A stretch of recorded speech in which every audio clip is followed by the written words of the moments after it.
I'm feeling kind of goofy today, so we're going to make a raspberry Zinger Poke Cake. What do you think? We're going to start out with the cake mix. I've got a white cake mix. Just going to pour that into my mixer because we need to mix this for where it's really mixed up good. Put that in there. See the little thing? It's 3/4 cups of water, and then I've got half a cup of vegetable oil in there. Had to look at my cake mix thing. You're going to make your cake mix exactly like it tells you to on the box. And 3 eggs. Break this in here to keep out shells, just in case.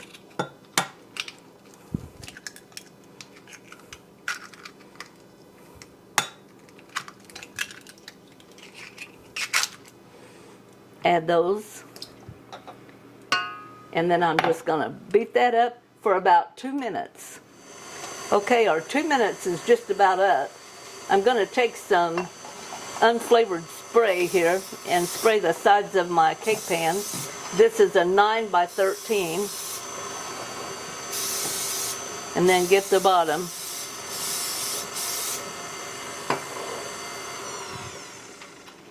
And I believe the time is up.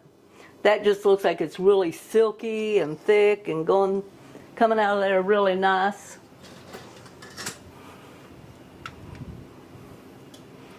I'm just gonna scrape that off so I don't make a big mess. Pour that in my pan.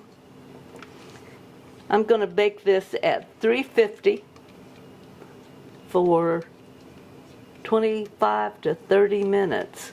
But now you go by your cake mix. Whatever your cake mix tells you to do, that's what you want to do.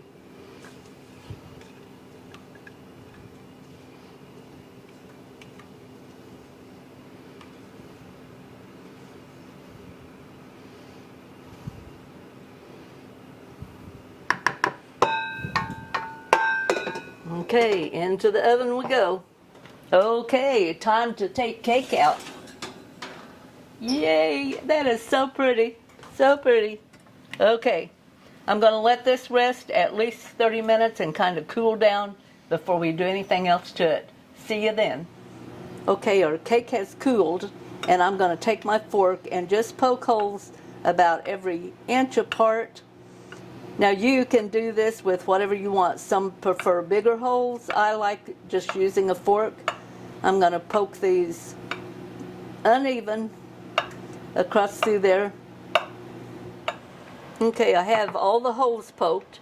I have here 1 1/2 cup of hot water. Going to pour in 1 to 3 ounce package of raspberry jello. Just going to stir that up a little bit. Want to make sure it's all melted nice and good. And for those of you that make poke cakes all the time, this is nothing new. It's the same old, same old. And now we're going to pour that evenly over our cake. And then our cake is going to go into the refrigerator and cool at least 1 hour.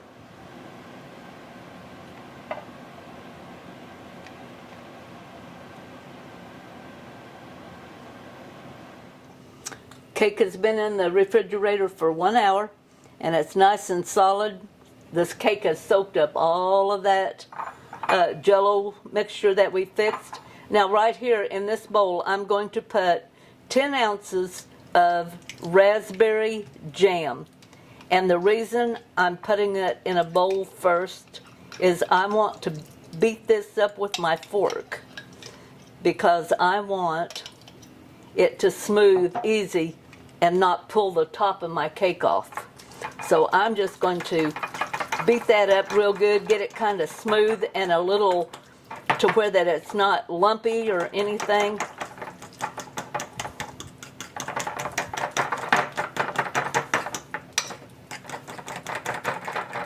Okay, now that's nice and smooth. It's going to smooth on there much easier.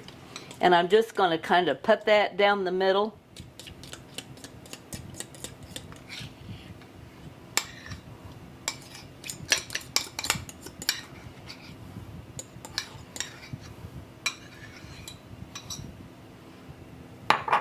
And then I'm going to kind of smooth that out all over the cake. See how easy that is? That just goes on so much smoother than just trying to put it out of the jar.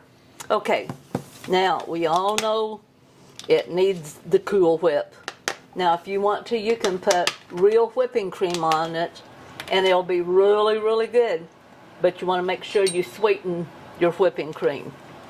One thing I like about using Cool Whip on things that's going to go in the refrigerator for a day or two is it does not separate. And you can put Cool Whip on top of fruit and you don't get any watery. And you can kind of get that if you're not careful with real whipping cream. So kind of keep that in mind. Of course, this cake, it's not going to last for 2 or 3 days.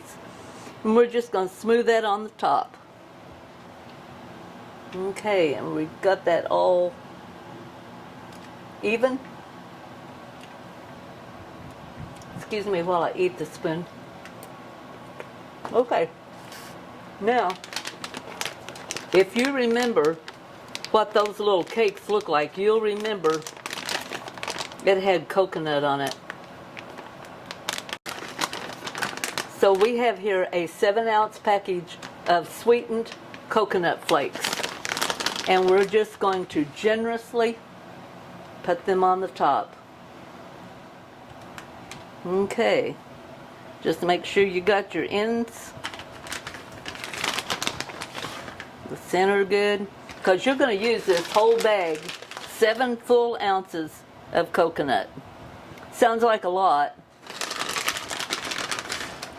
but those little cakes had a lot. All right. Now, I'm going to get me a sharp knife and I'm going to cut me a piece. Okay. There we go. That looks good. Yep. That tastes good too. Give this one a try. If you remember what those zingers tasted like, you're going to like this.